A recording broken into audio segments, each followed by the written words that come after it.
Sairam everybody, I'm Sharma here from Malaysia. Just would like you to give an update on Lynn. Um, few days ago, Lynn is still in the hospital, but she was able to wheel in the wheelchair, where she was able to experience the sense of the daylight, and she was very happy. She went outside by sitting in the wheelchair. Tom, her husband, have assisted her, and she was really happy, and her health is slowly progressing. I just would like the audience to know what about Lynn.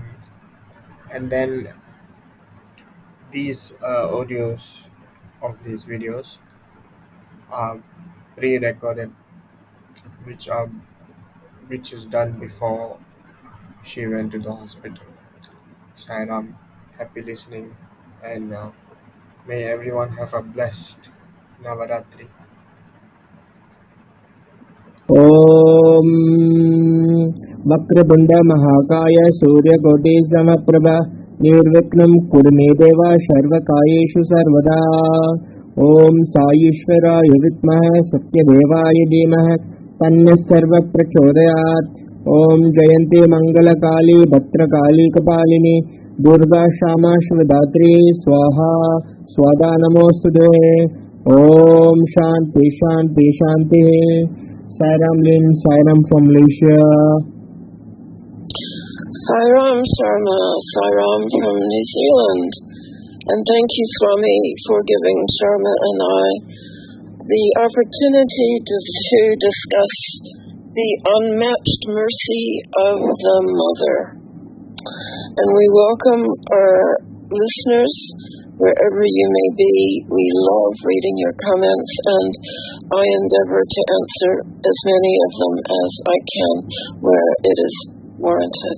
So welcome all. We're so happy to have you with us in our little talks.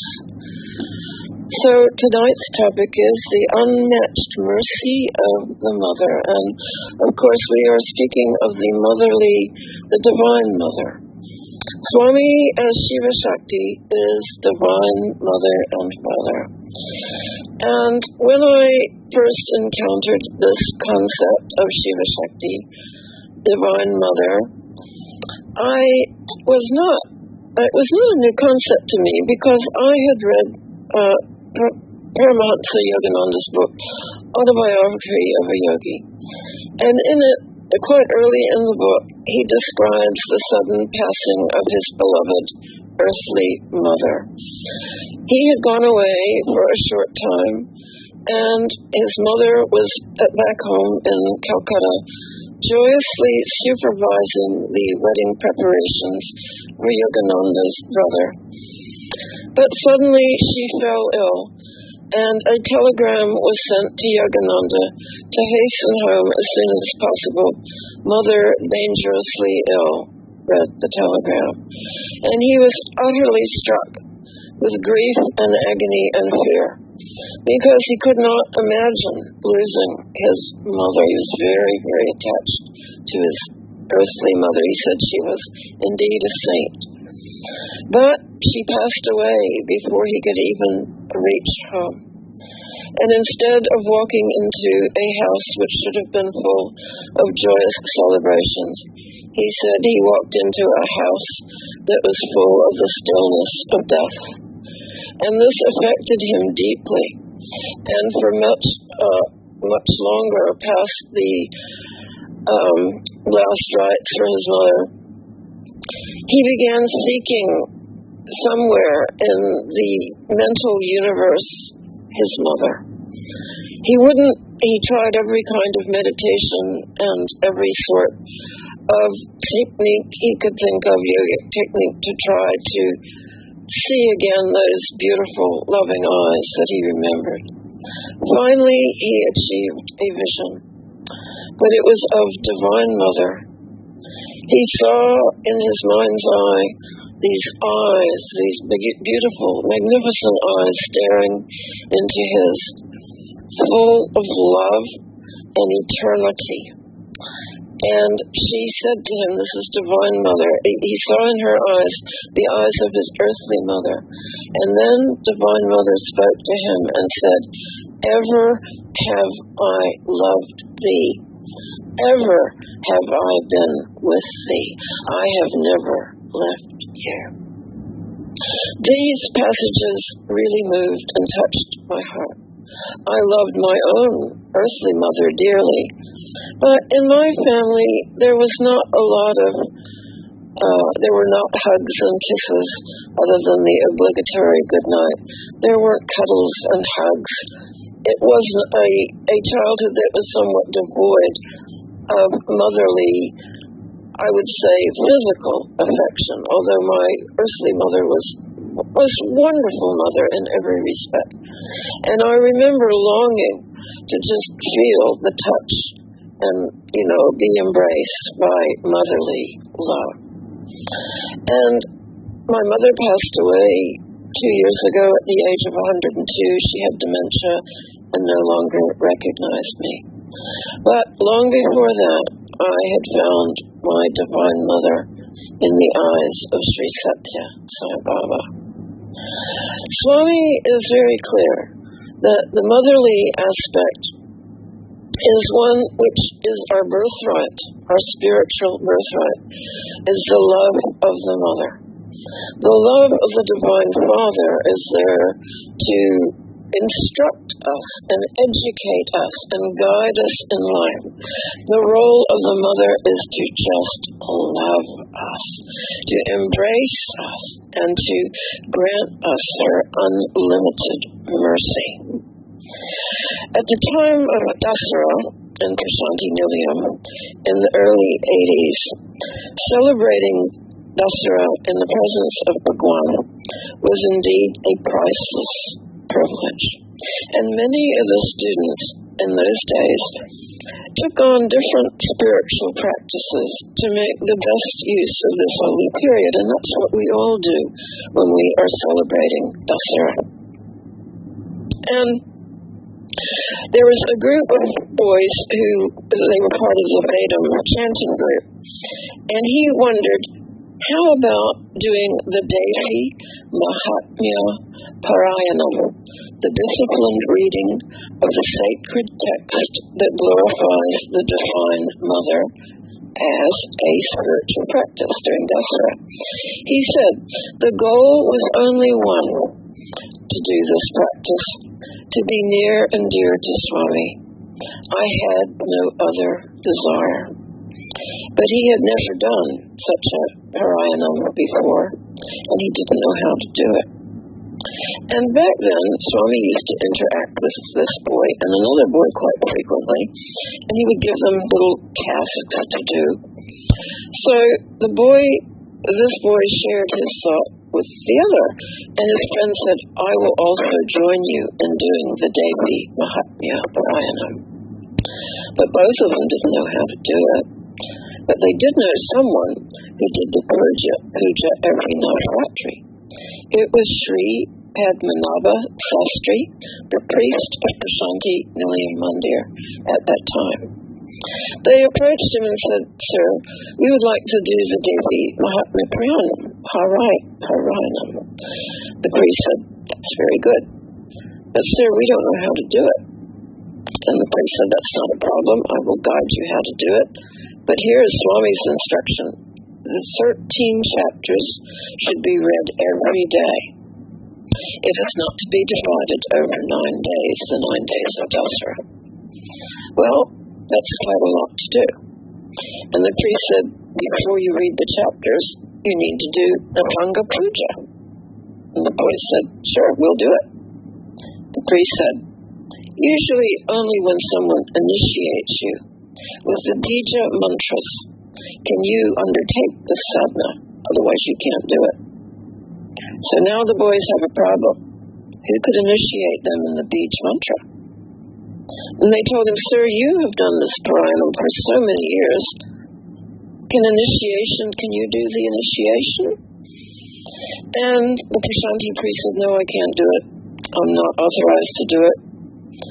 And now the boys were in a real dilemma because they had set their heart on doing this puja. And they said, but we really want to do this. Who else can we ask? And the priest said, well, go and ask Swami. He can initiate you. And the boy said, oh my God, we can't do that. There's no way we're going to ask Bhagawan just because, he's the supreme Godhead himself. How can we ask Swami to do it? It would be like asking a distinguished professor to solve the problem of a grade 1 student. They thought this would be so foolish, and they just about gave up. But they did one thing. They wrote the Bij mantra on a piece of paper, kept it in a sacred book, and carried the volumes to the mandir. And they sat there with the books beside them, and one day Swami came out and he walked straight over to these boys. But he didn't look at their faces. He was looking at these volumes of books next to him, and he came near them and stretched out his hand and asked for these sacred texts. And one of the boys immediately gave the book to him, and Swami opened the first page and read out the title, Devi Mahatmya.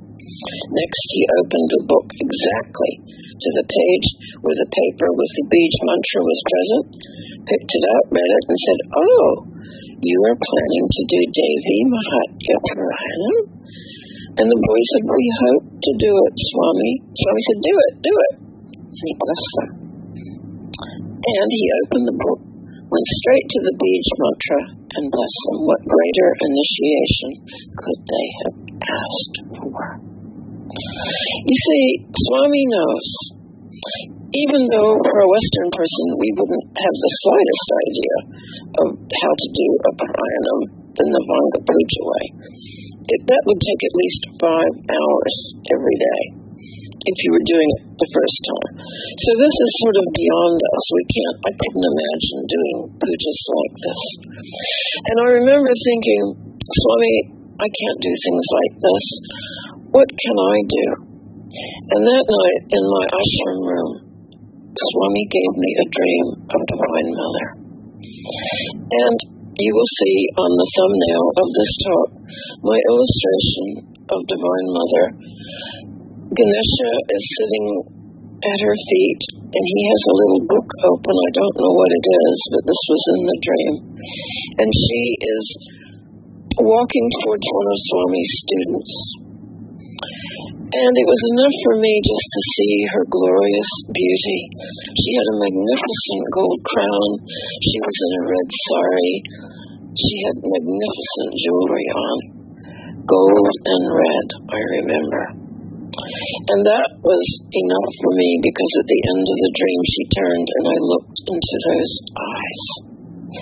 And they were Swami's eyes. They were fathomless. They were deepest golden brown, and light was beaming out of them. Have you ever wished that you could see Divine Mother? You need look no further than into the eyes of our beloved Bhagawan Sri Sathya Sai Baba. Om Shri Sai Ram. Om Shri Sai Ram. Om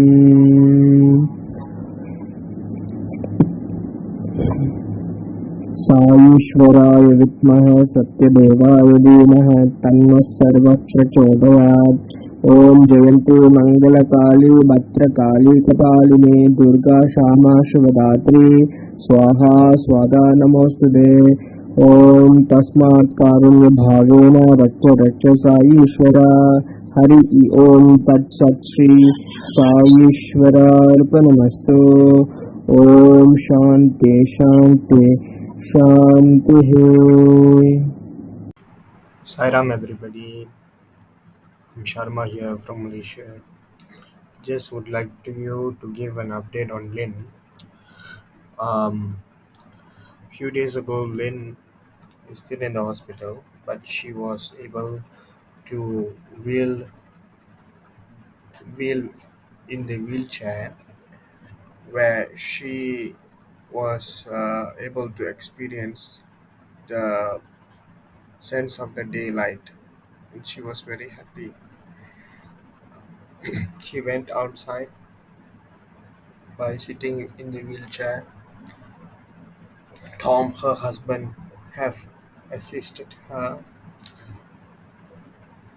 and she was really happy, and her health is slowly progressing. I just would like the audience to know what about Lynn. And then these audios of these videos are pre-recorded, which are which is done before she went to the hospital. Sairam, happy listening, and may everyone have a blessed Navaratri.